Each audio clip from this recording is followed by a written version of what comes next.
Keton tahu bahwa saat ini kan dunia sudah global, bahwa komunikasi sudah tidak ada hambatan lagi, transportasi malah sangat gampang juga kemana-mana. Dulu Kotong dari Ambon ke Jawa itu susah, sekarang orang sudah hampir setiap minggu pulang balik juga banyak.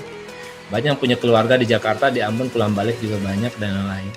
Tetapi ada hal yang sebenarnya yang Kotong pikirkan bersama-sama bahwa pendidikan di Maluku itu boleh dikatakan mungkin kalau dulu Kotong proses belajar mengajar mungkin punya kendala yang besar atau handicapnya besar karena masalah komunikasi dan lain, sehingga kalau di-compare dengan teman-teman di Jawa dan lain, Kotong merasa agak kecil gitu, sehingga banyaklah kalau Kotong masuk di universitas terkenal di Jakarta, di Jawa pun agak susah kalau alumni dari Maluku gitu.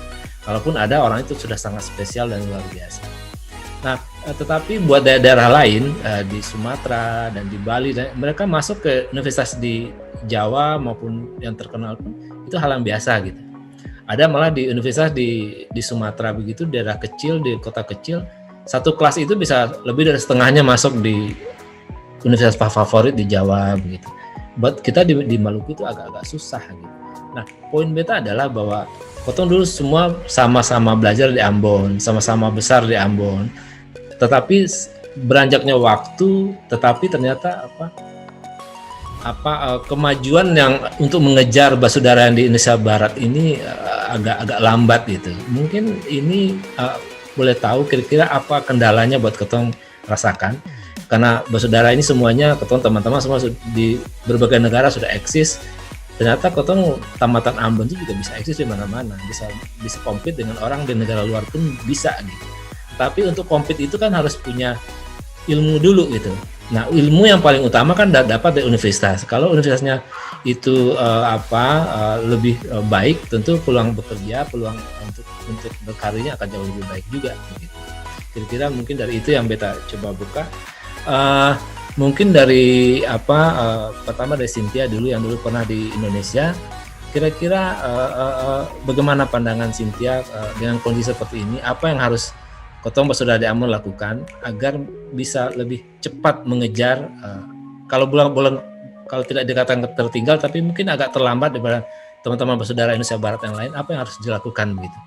Apalagi dibandingkan dengan di luar negeri begitu. Silakan Cynthia. Ya, makasih Wan. Saya ingat dulu waktu saya pindah dari SMA 1 ya, waktu itu kelas 1 pindah kelas 2 di Jakarta, itu masuk di SMA Negeri 1 Budiotomo waktu itu. Terus waktu itu raport saya sempat anjlok gitu loh, sampai saya ingat tuh Ibu Patiapon tuh sampai tulis surat ke opa saya, ke om saya, bilang itu bawa pulang dia sudah ke Ambon. Kenapa itu di Jakarta malah raportnya anjlok? So, tapi saya nggak tahu ya. Saya pikir sih waktu masih di Ambon itu kelihatannya guru-gurunya potensi mereka tuh bagus loh. Saya juga sempat waktu kerja di Freeport waktu itu juga ada beberapa orang asli Papua yang saat itu tuh dia cerita gitu loh, bahwa waktu mereka masih kecil itu mereka sempat diambil gitu loh dari keluarganya, kemudian dimasukkan ke sekolah berasrama, dan itu sekolah berasrama dari Belanda gitu loh. Dan ternyata anak-anak yang saat itu diambil dari sekolah berasrama itu mereka semua jadi orang gitu.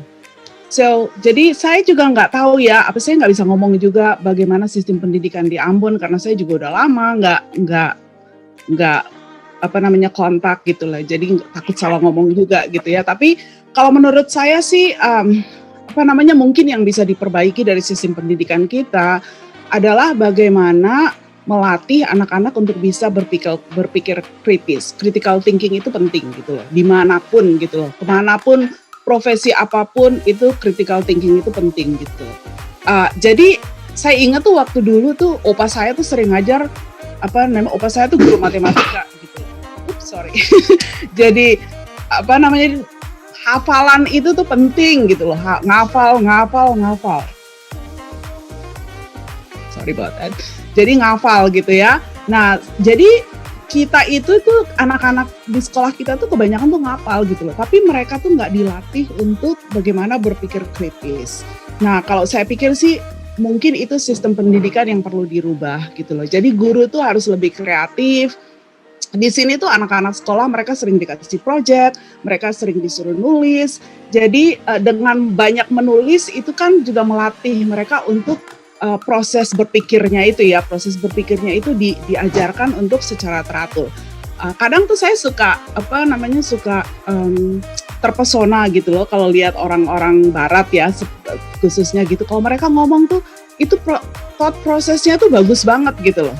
Atau very clear, terus lancar gitu, mulai dari cause, terus kemudian analisa, kemudian what is the recommendation, itu dalam satu speech misalnya gitu.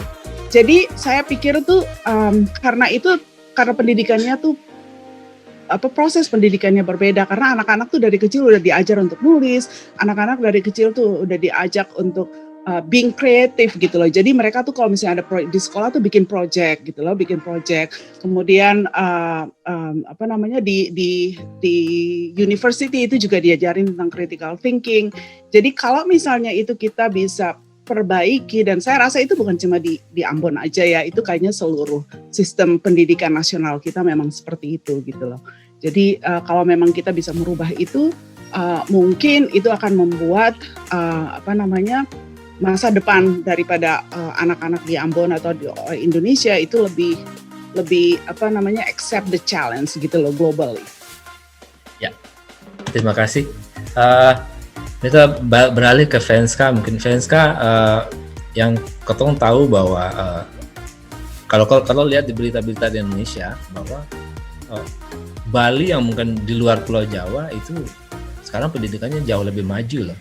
Artinya bahwa kualitas mereka kadang-kadang yang juara-juara NEM itu juara-juara itu dari Bali begitu. Tetapi kualitas gurunya dari berbagai berita dianggap biasa saja, tapi ada effort dari individu anak itu yang mau gitu.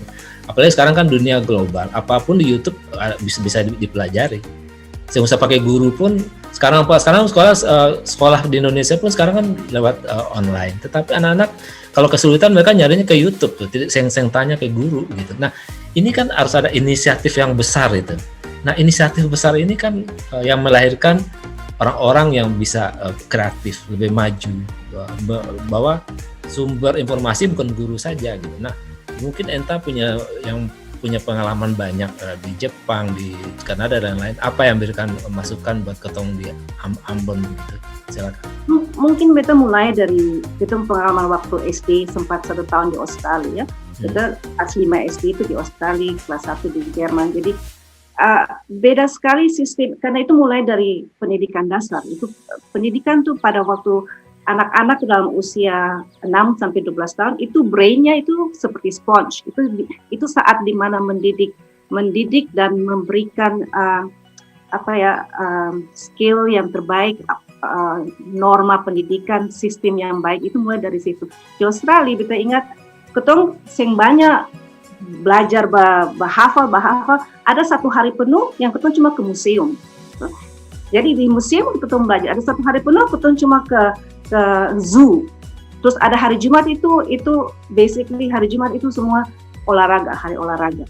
Jadi dengan sistem yang seperti Cynthia bilang itu mendidik untuk orang lebih kreatif, untuk berpikir lebih tidak berpikir linear, melihat sesuatu secara global dari kecil.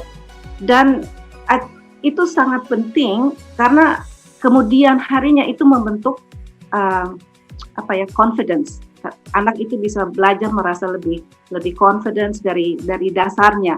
Dan saya rasa itu yang mungkin sistem harus dan itu susah untuk mengganti sistem secara langsung, tapi dengan global interconnectivity itu mungkin bisa lebih dimudahkan. Tapi juga sarana seperti sarana pendidikan yang untuk guru, kualitas guru itu penting. Walaupun semua bilang oh iya, tapi dengan ada internet itu, tapi bukan cuma ilmu yang dalam bahasa pengetahuan, bukan cuma pengetahuan, tapi juga mental pendidikan gitu. Jadi kualitas guru itu harus tetap didukung. Jadi bagaimana pemerintah mengangkat kualitas pendidikan melalui peningkatan kualitas guru dan sarana pendidikan. Itu I think dua hal yang penting. Dulu saya ingat sama dengan Cynthia waktu saya dari SMA 1 Ambon ke IPB, tingkat 1 di IPB itu tuh basically itu pengulangan dari apa yang kita belajar di SMA. Tapi saya setengah mati, sedangkan teman-teman saya waktu itu, teman saya dekat dengan sekarang dia si Budi Sadikin, dia udah Menteri Kesehatan, mereka dari Regina Pacis kan. Budi itu memang kuliah ITB, tapi dia selalu pulang ke Bogor karena rumahnya orang tuanya di Bogor. Jadi setiap Budi pulang Sabtu, dia fans ke Jakarta, ke ini main. Mereka karena dari Regina Pacis, kita kan setiap minggu tuh ada ujian. Mereka yang kelompok teman saya Iwan Budi Pupun dari Regina Pacis, mereka merasa bahwa di tingkat 1 IPB mereka nggak perlu belajar untuk ujian. Saya setengah mati, saya belum pernah dapat ini dari SMA 1 Ambon kan. Sedangkan dan waktu mereka di Regina Pacis itu ada namanya guru. Mereka tuh SMA Regina Pacis, namanya guru siapa lagi namanya itu. Dia itu yang berkontribusi sehingga SMA Regina Pacis itu semua dalam setiap tahun ada sekitar 5 orang yang masuk lomba penelitian ilmiah di Jakarta. Pak Wendy, itu Budi, Pupung, Iwan, Winarno, mereka semua masuk. Jadi konsep penelitian mereka kan waktu saya ikut LAOR dari Ambon, ketemunya waktu itu di situ ya. Tapi itu kontribusi guru Pak Wendy itu di SMA Regina Pacis Bogor. Dan memang dibilang SMA di Bogor mungkin nggak sekualitas di SMA di Jakarta atau di Jogja, tapi itu peranan guru. Itu satu guru itu yang mendukung semua proyek penelitian mereka waktu SMA. Dan betul memang mungkin Bali bisa maju, semua lingkungan sistem pendidikan itu anak-anak sangat berresponsif terhadap sistem dan guru yang mereka berinteraksi setiap saat ya. Jadi menurut saya melalui pengalaman waktu SMA 1 pindah ke IPB, sama dengan mungkin Cynthia dari SMA Ambon ke Jakarta, tingkat 1 tuh saya struggling. Ini anak-anak jadi setiap kali mereka pulang, mereka hari Sabtu mau main, saya nggak bisa main terlalu banyak, saya perlu 1 hari at least untuk mesti belajar, untuk persiapan. Mereka udah nggak perlu belajar karena mereka kamu nggak dapat ini kan bahan SMA. Jadi itu untuk peningkatan sistem pendidikan, saya pikir sumber daya manusianya itu yang harus dipersiapkan, sumber daya manusia dari maupun murid dan guru, dan sistem yang saya ingin sekali di Ambon diterapkan itu sistem co-op. Di sini saya punya co-op student, itu sistem magang ya. Jadi selain kita hire lulusan universitas yang memang sudah siap untuk dipakai, di sini kita hire juga co-op student. Co-op student itu mereka masih tingkat 2, tingkat 3 di perguruan tinggi, tapi karena saya di bidang biotek, mereka ambil jadi bidang-bidang fisiologi, imunologi, fisika, bioengineering, itu mereka tingkat 2, tingkat 3 selama summer 4-8 bulan itu mereka bisa apply untuk kerja di company, di berbagai company, juga di pemerintahan. Jadi dalam selama 4 bulan sampai 8 bulan itu mereka memang ditempatkan di tempat kerja yang betul-betul lingkungan kerja. Jadi mereka pas selesai mereka siap pakai. Dan saya selalu kalau saya punya kesempatan untuk rehire, jadi pas anak tingkat 3, tingkat 4 ini sudah selesai universitas dan dia mulai cari kerja, saya udah bilang, kami kan sudah invest waktu untuk training kamu. Semua essay di lab yang kita ajarkan, itu semua kan dia udah tahu. Jadi kita rehire dia. Dan itu buat dia juga, dia tahu, saya waktu kerja di biotech company ini, saya bidang biologi molekuler, saya nggak begitu suka. Tapi bidang bioengineering, waktu saya kerja proyek bidang bioengineering, saya suka. Jadi itu juga anak-anak itu sudah tahu sebelum mereka lulus, kira-kira apa bakat mereka, kira-kira apa yang mereka lebih cocok untuk karir mereka ke depan.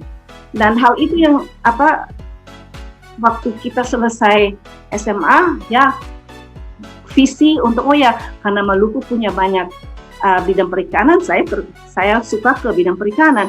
Tapi itu bukan berarti bahwa saya sudah betul-betul mengeksplor apakah ini yang terbaik untuk saya. Saya sudah mengalami experience. Kira-kira nanti kerja selesai itu kerjanya seperti apa? Itu bayangan itu masih vague, masih sangat vague. Sedangkan anak-anak yang ikut program co-op student di Kanada di sini, pas mereka selesai, mereka udah tahu, saya nggak mau ambil molecular biology, saya mau ambil bioengineering karena waktu saya kerja itu di bidang itu yang saya excel, bidang itu yang saya bisa maju. Dan hal itu kayaknya itu penting untuk konsep anak-anak bisa mengerti bagaimana fit skill mereka dengan karya mereka. Jadi apa yang mereka harus persiapkan. Kalau selama mereka co-op, mereka tahu saya suka bidang bioengineering. Nah, nanti kemudian mereka ambil training yang lebih banyak atau ambil mata kuliah tingkat 3-4 di bidang yang bioengineering. Jadi mereka lebih terfokus. Jadi mereka udah siap pakai dan sesuai dengan apa yang talenta atau bakat yang mereka inginkan. Tapi betul-betul di sistem pendidikan di Indonesia memang mungkin semuanya lebih agak beda, tapi kalau bisa sarana, kualitas guru dan jangan terlalu one way ya, maksudnya kayak Cynthia bilang mereka anak-anak di sini mereka punya confidence untuk berbicara dengan orang dewasa karena dari kecil mereka udah diajarkan di sekolah kamu punya pendapat itu matters. Jadi apa yang mereka bilang itu dihargai. Jadi penghargaan terhadap pendapat orang lain, nggak perlu dia masih anak kecil, orang besar. Dan juga di sini, bagaimana ya, saya nggak terlalu merasa, saya panggil bos saya pakai nama Steve atau Charles, gelar itu tidak begitu penting di sini ya. Saya merasa bahwa orang lebih casual. Kalau di Indonesia setiap kali saya pulang, orang panggil dokter ini, rasa aneh begitu bahwa nama itu harus diikuti dengan gelar. Padahal itu irrelevant dalam banyak hal itu di sini tidak penting. Maksudnya kamu presiden CEO atau kamu janitor yang itu kita sama-sama panggil nama. It doesn't matter. Yang penting itu adalah penghargaan terhadap orang lain dan bagaimana bisa bekerja sama. Itu team player itu penting. Nah, itu hal penting yang juga orang di Ambon kan semua kadang-kadang kepala batu mau ini mau itu, tapi bagaimana untuk mempersiapkan tenaga yang open minded, pikiran terbuka ya, itu yang saya rasa mungkin bisa berguna untuk pendidikan anak-anak di Ambon mungkin. Mungkin juga tadi yang Enta bilang bahwa sukses seseorang itu tergantung daripada talenta yang dimilikinya gitu. Talenta dimiliki kemudian juga sesuai dengan karir yang ada gitu. Artinya pilihannya itu sesuai dengan talenta yang ada. Di Jakarta itu anak-anak mungkin anak udah yang di Jakarta kali ya, ada lembaga-lembaga yang membuka konsultasi bakat anak-anak ini kemana gitu. Ada jasa psikologi. Jadi anak kelas 2 itu sudah dicek, ini bakatnya umpamanya lebih banyak ke bidang ekonomi, ke bidang psikologi, ke bidang masyarakatan dan lain-lain. Ini lebih kuat ke seni dan lain-lain. Kemudian kelas 3 dicek lagi, finally itulah menemukan mereka, memberikan saran buat keluarga, buat anak itu bahwa ini loh talenta kamu banyak kan di sini. Kalau kamu mau pilih ke sana bisa, tetapi full effort yang lebih keras. Tapi ini kamu akan happy di sini, lalu dicoba digali, ternyata itu banyak sekarang.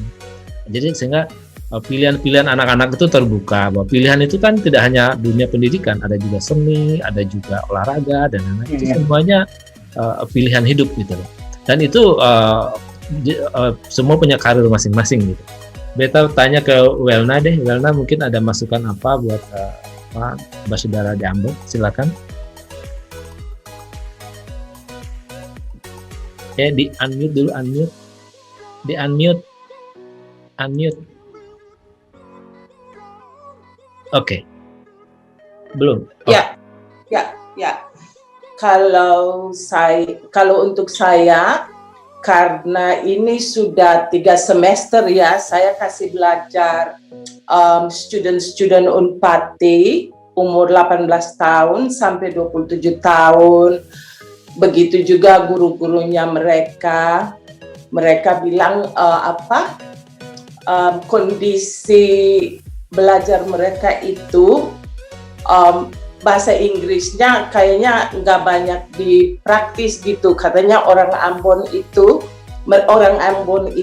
mereka talentanya banyak, yang mau belajar tuh banyak, yang mau ke sekolah tinggi itu banyak. Jadi mereka kalau belajar bahasa Inggris mereka tuh nggak bisa komunikasi sama orang itu. Mereka katanya takut banget. Jadi menurut student-student saya, bahasa Inggris mereka sama guru-guru mereka itu harus dinaikin dikit. Karena guru-guru di Ambon itu nggak tahu ya kalau mereka punya training. Kalau di Inggris setiap 6 bulan sekali mereka mesti dilihat trainingnya gimana, apa mesti di-update. Tapi kalau di Ambon mungkin fasilitas untuk training sama yang lain-lainnya nggak terlalu update mungkin. Ya, jadi kebanyakan student-student saya ini mereka bilang fasilitas untuk belajar di Ambon itu kayaknya agak menurun, kayak internetnya nggak bagus buat anak-anak yang mau belajar. Terus di setiap sekolah komputer, setiap sekolah disediakan komputer tapi kadang-kadang nggak cukup gitu ya. Jadi gaya belajar mereka itu satu mesti pinjam dari satu, tapi kalau di Inggris di setiap kelas satu-satu punya komputer sendiri-sendiri. Jadi mungkin bukan masyarakat lah, tapi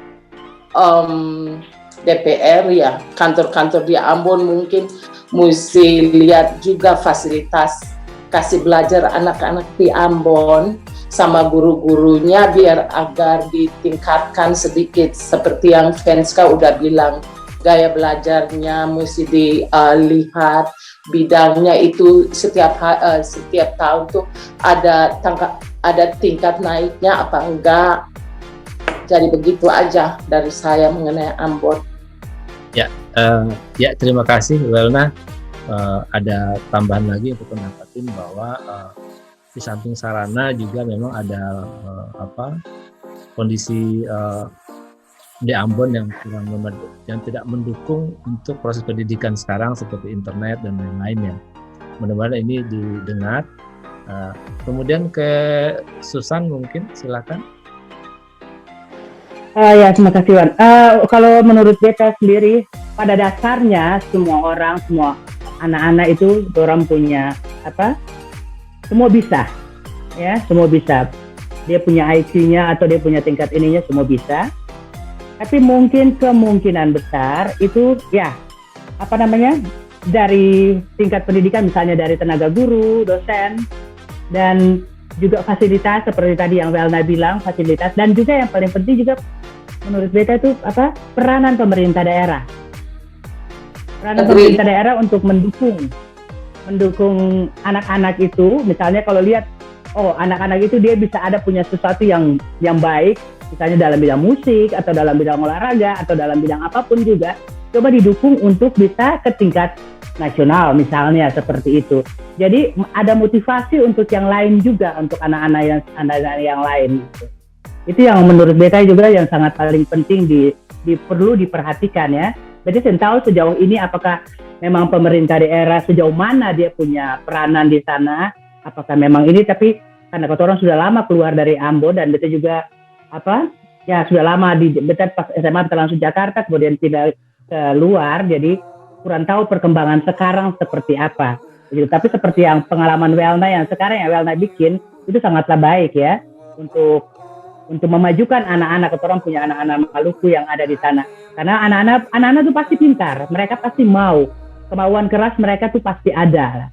Tergantung juga daripada individual masing-masing ya. Mereka mau sejauh mana, mereka mau sekolah sejauh tinggi apa, tapi juga dalam peranan keluarga juga penting, dan beta rasa pemerintah daerah itu yang bisa tolonglah mungkin untuk memajukan anak-anak, orang punya anak-anak. Itu aja, Wan. Terima kasih.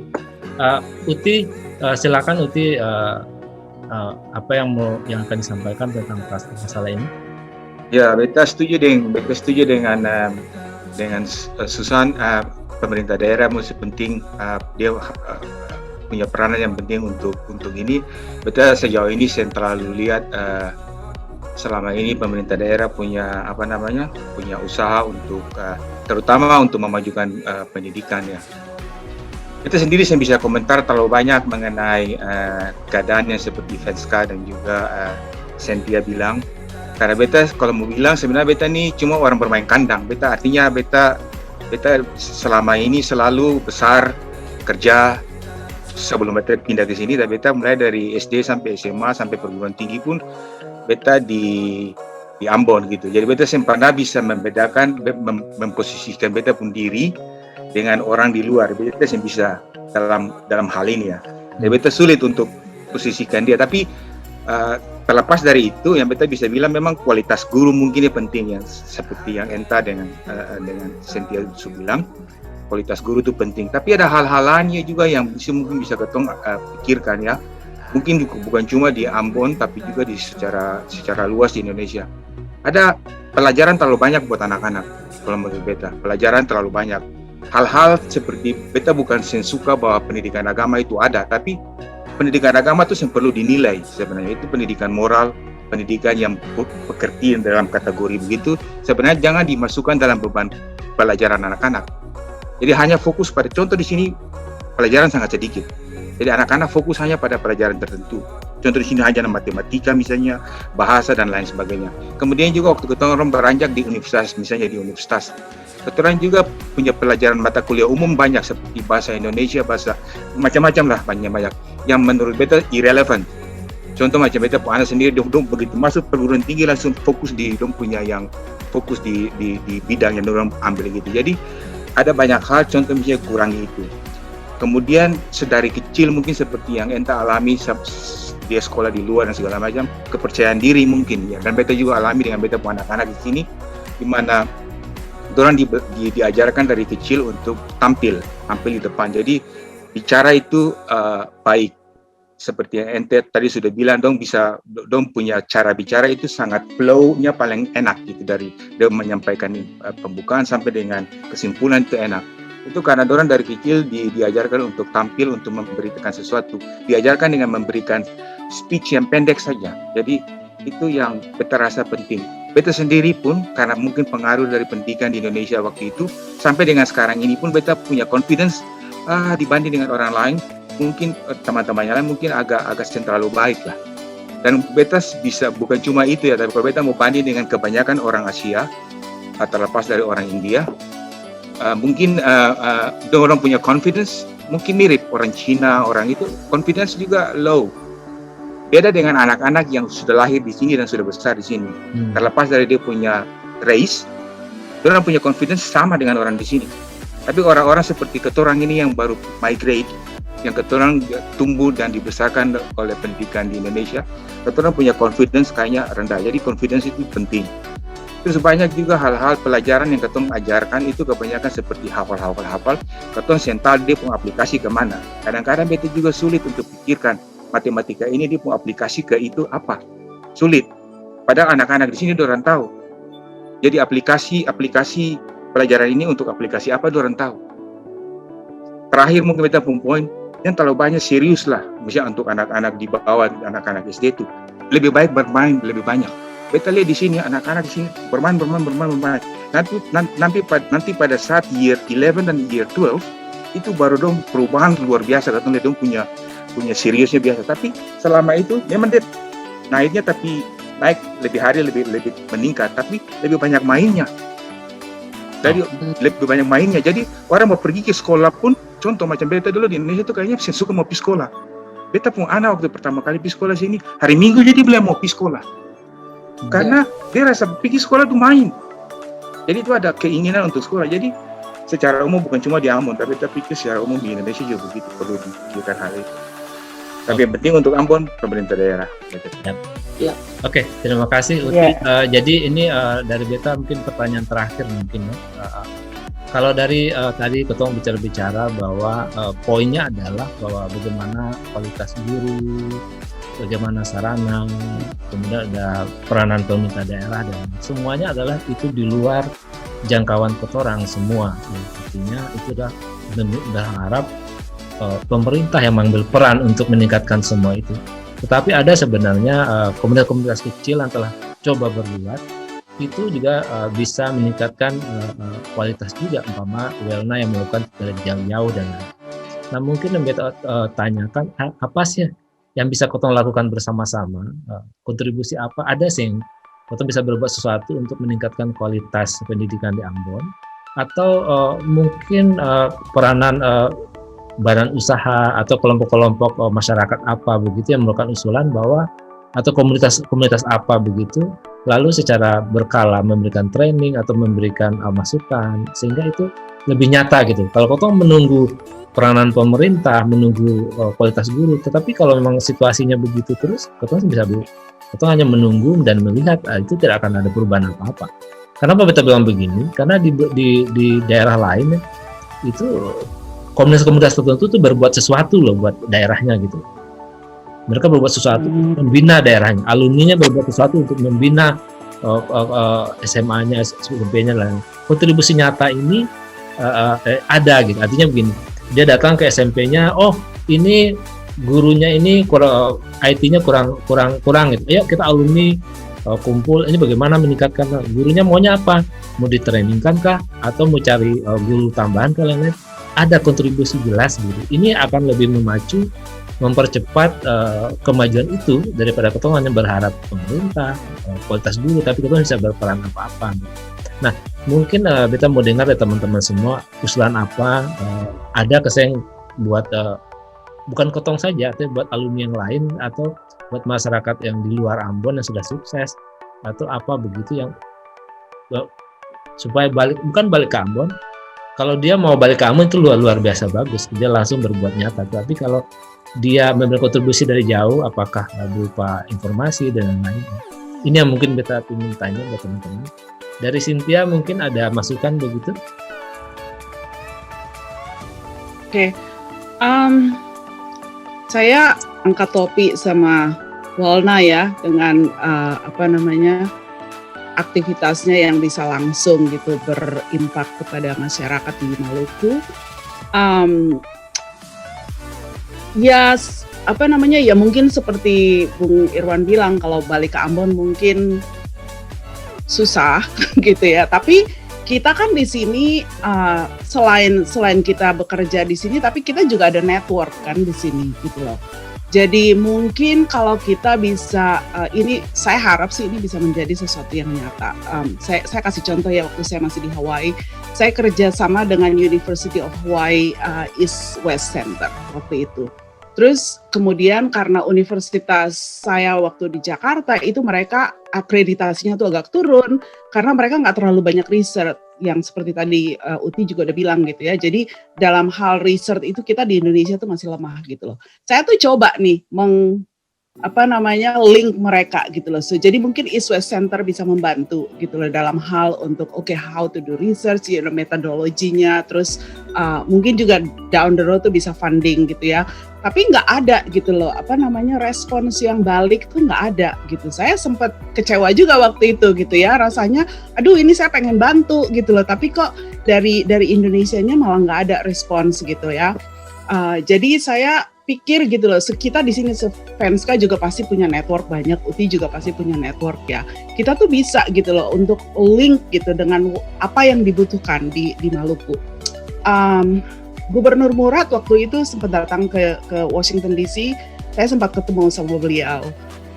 Saya juga bilang sama beliau, saya kasih business card saya bilang, apa yang Bapak butuh gitu. Saya mungkin nggak bisa pulang ke Ambon, tapi apa yang bisa saya bantu dari sini, tolong kasih tahu saya gitu. Saya sih expertise-nya sih di kesehatan ya, mungkin untuk pendidikan saya nggak terlalu ngerti gitu. Tapi apa yang bisa kita lakukan itu kita bisa lah apa namanya sebagai fasilitator gitu loh dari sini. Nah, tadi juga saya sempat dengar gitu ya, kalau apa namanya anak-anak di Maluku itu mungkin IT equipment-nya itu tuh nggak terlalu banyak, jadi mereka pengen belajar dari internet tapi nggak ada laptop. Nah, itu something tangible yang kita bisa lakukan gitu loh. Misalnya kita bisa bantu untuk menyediakan gitu loh, apa namanya laptop atau komputer yang mereka butuhkan gitu.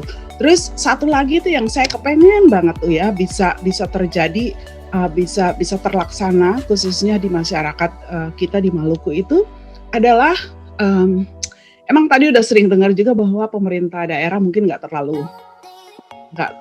apa ya, tadi istilahnya saya lupa tadi yang dipakai, tapi apa namanya, kalau memang ternyata kita nggak bisa gitu misalnya menunggu dari pemerintah daerah, gimana kalau kita bantu tentang komunitas-komunitas kecil yang udah jalan saat ini. Kita nggak perlu reinvent the wheel gitu kan.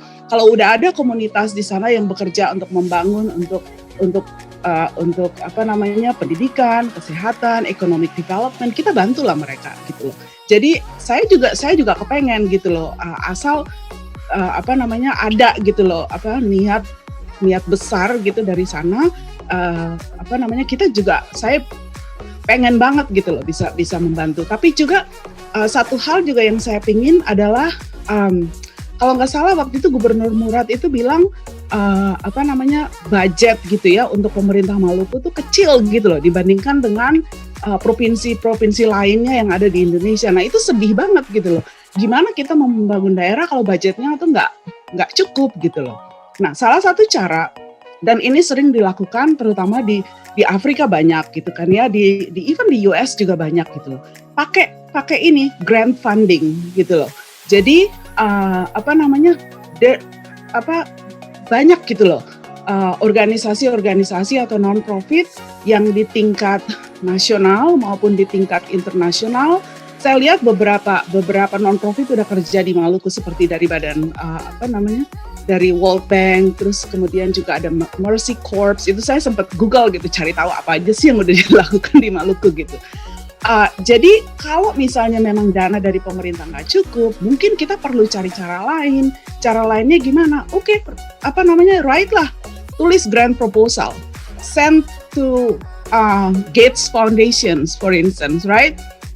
Ke World Bank, ke apa lagi yang bisa mereka tuh punya gitu loh dana untuk mereka kasih grant gitu loh, kasih apa sih grant bahasa Indonesia ya kasih grant ke apa namanya non profit gitu. Yeah. Tapi yang paling penting adalah kita harus bisa write proposal. Nah itu yang penting. Jadi saya tuh pengen juga gitu loh bagaimana mungkin komunitas-komunitas yang sudah ada di Indonesia itu mungkin kita train mereka untuk bisa write proposal, especially in English, right?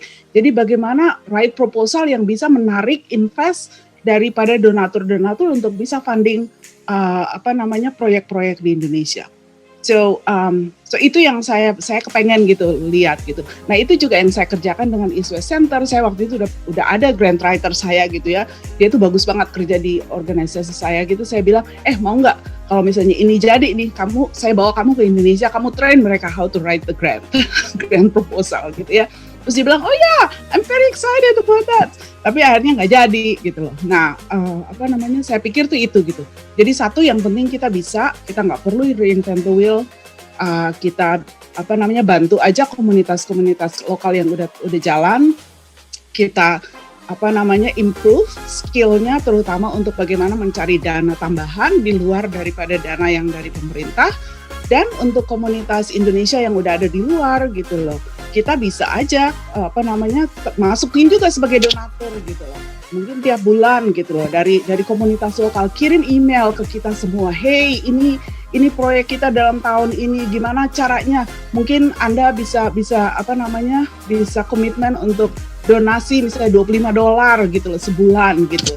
Oke, ini apa namanya bank account-nya kirim aja ke sini gitu. Nah itu bisa kita lakukan. Saya pikir itu proyek nyata yang mungkin bisa kita lakukan saat ini untuk membantu membangun masyarakat Maluku.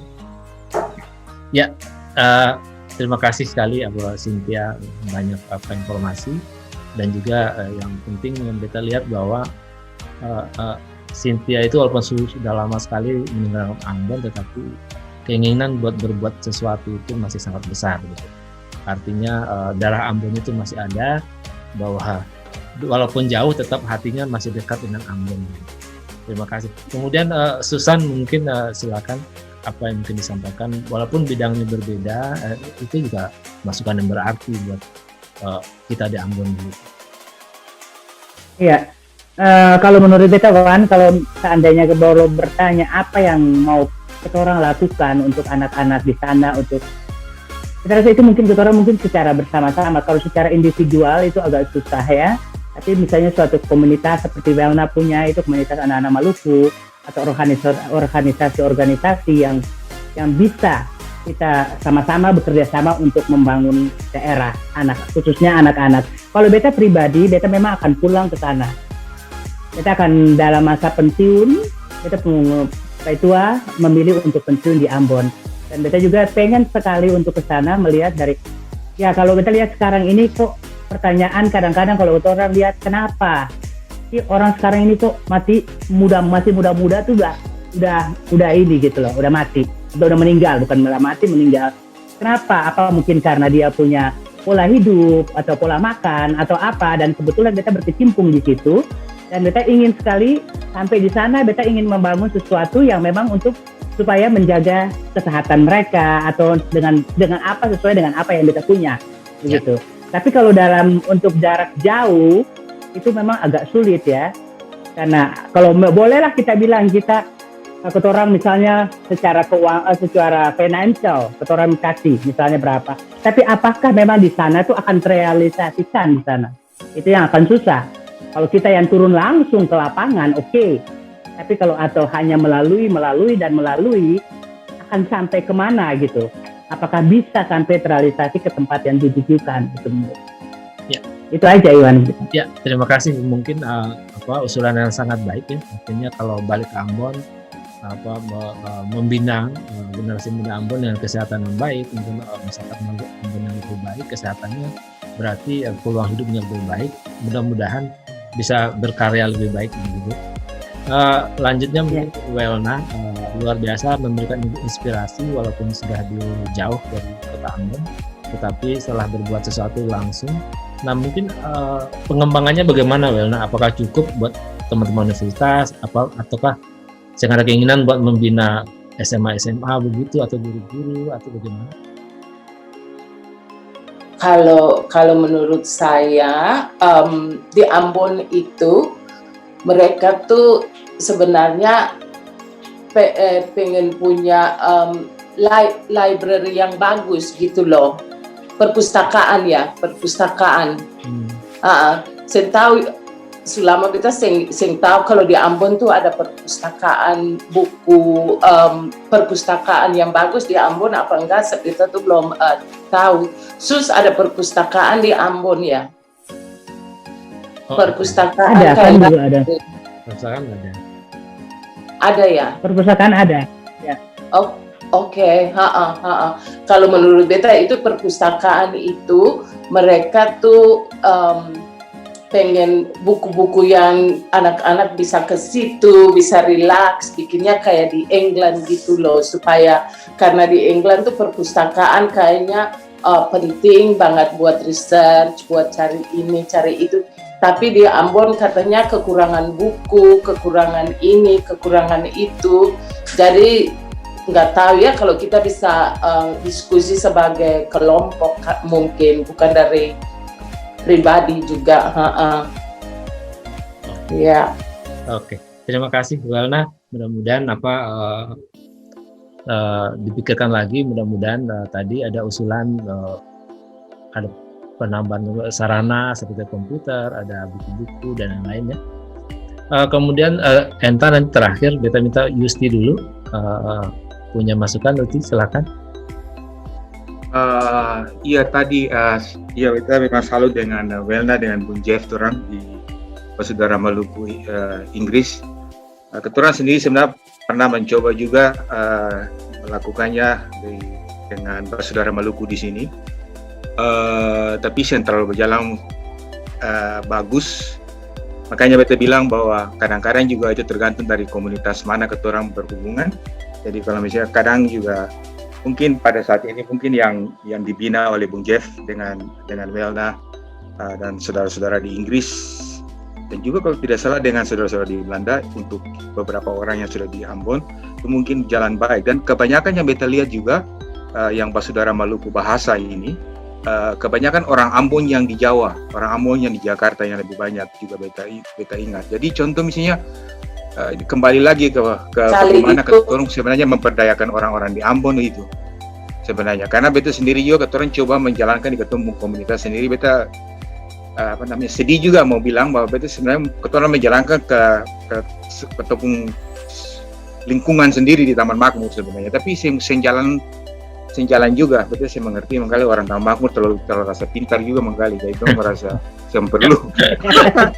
Tapi kira-kira begitu. Jadi kemana keturang bertuju ke Ambon juga kadang-kadang jadi bervariasi juga dia punya hasil. Jadi ya mungkin dengan cara ini mungkin mestinya keturang yang boleh terlalu terpaku dengan itu, jadi gagal itu terus tiba-tiba jadi bikin keturang discourage. Tapi mungkin keturang mesti terus fight ya untuk itu. Tapi keturang jadi keturang di sini pun kelompok kecil itu untuk yang mau bikin sama dengan Welna itu jadi discourage gara-gara itu juga. Tapi mungkin saya bukan untuk beta saya bicara untuk apa namanya Sagu Salem dong punya komunitas, tapi maksud beta keturang coba untuk keturang komunitas lebih kecil ya, Taman Makmur saja lah waktu itu. Jadi mudah-mudahan keturang mungkin bisa expand, mungkin bisa kerjasama dengan Bung Jeff dengan di Saudara Maluku di England untuk itu. Tapi beta tahu bahwa teman-teman yang Maluku yang di Jawa, Jakarta itu orang hebat memang suka untuk mau ikut. Yang beta terasa penting juga itu tadi apa mengenai seperti balik lagi yang tadi Cynthia dan juga Enta bilang, Cynthia bilang untuk soal koneksi dengan teman. Network memang ada, tapi beta ambil contoh ini saluran resmi pun, contoh misalnya kemarin, karena beta agak sulit ya untuk kalau berhubungan langsung dengan orang di Indonesia juga, karena beta dalam kategori bukan orang yang bisa berhubungan langsung, jadi keturang mesti ada naik ke atas birokrasi juga cukup sulit. Jadi orang hanya tahu beta punya network Indonesia ada, jadi mesti tahu kira-kira keturang bisa kontak ini untuk counterpart apa, siapa. Oke, kita cari tahu dari Tony misalnya, dari Tony kasih tahu orang dari BPT ini, orang ini. Oke, sudah beta kasih tahu, beta punya orang di sini, kirim ke Indonesia. Tapi respons dari Indonesia juga terlalu bagus. Artinya betul expect untuk dapat sesuatu, karena waktu itu betul untuk mencari kerjasama dengan ada dana sebenarnya dari DFED untuk kerjasama dengan Indonesia. Tapi respons dari Indonesia juga kadang-kadang juga untuk kasus ini dia sangat lambat. Jadi hanya keturang jadi terlambat gara-gara respons dari keturang counterpart itu.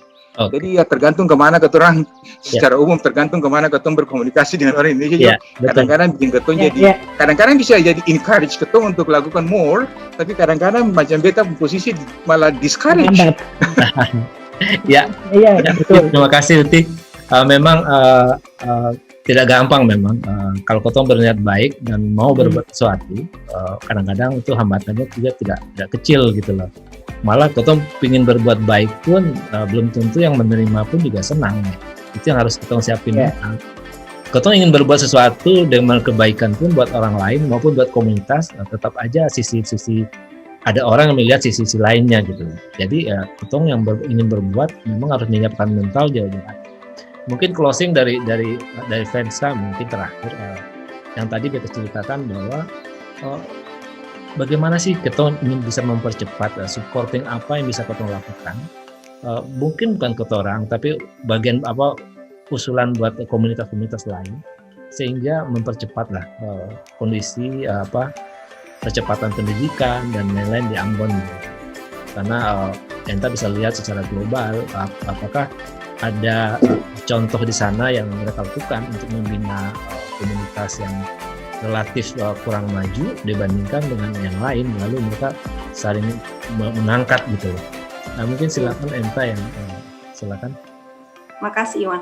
Beta lanjut ke Uti pun komentar. Beta selalu tanya beta pun suami Tony, yang tadi Uti bilang Tony itu beta pun suami, untuk identifikasi apa yang kita bisa bantu for Maluku.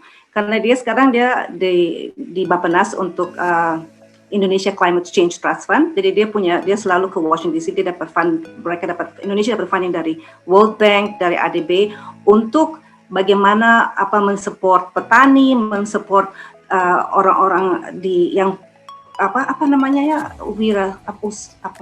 swasembada.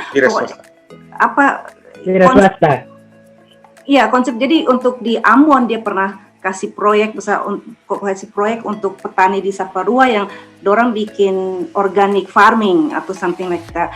Terus kemudian beta suka bilang, hey kalau ada kesempatan, karena dorang kirim dari Bappenas, dorang pun dana kirim orang ke sekolah S2, S3 ke Rhode Island, ke mana-mana. Terus dia bilang, kalau bidang perikanan tanya di Ambon dulu. Beta bilang, hey ingatan kasih kesempatan for di Ambon. Kita bisa bicara banyak, tapi secara nyata sebenarnya orang di Ambon, dan mungkin kita mesti tanya orang di Ambon, di Maluku, apa yang dong perlu, apa yang dorong pikir kita bisa bantu. Kita bilang, kita bisa kasih komputer ke siapa mana yang perlu tuh. Jadi untuk mau ada aksi nyata dari kita bicara 2 jam ini, beta mau ada kalau umpamanya aksi nyata, mungkin ada kontak person atau orang dari Sagusa Lempeng atau siapa yang mungkin bisa identifikasi dengan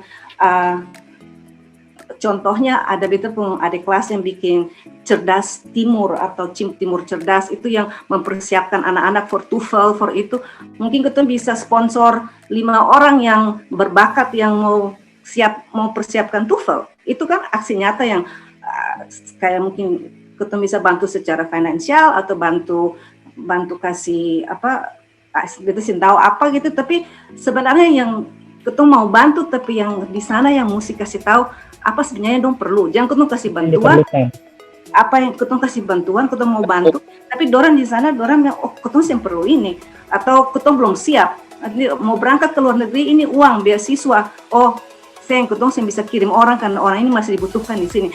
Jadi itu gap yang mesti di bridge, di jembatannya, karena dari berkali-kali sampai Tony selalu saya kasih proyek banyak begitu ke Riau, ke ini di Ambon ada kesini, sudah sukasi for di Parua, sukasi for di ini petani organik, tapi setelah 1 kali kasih biasanya mesti lihat apakah dorang evaluasi, apakah hasil dari yang dorang kasih itu outputnya apa.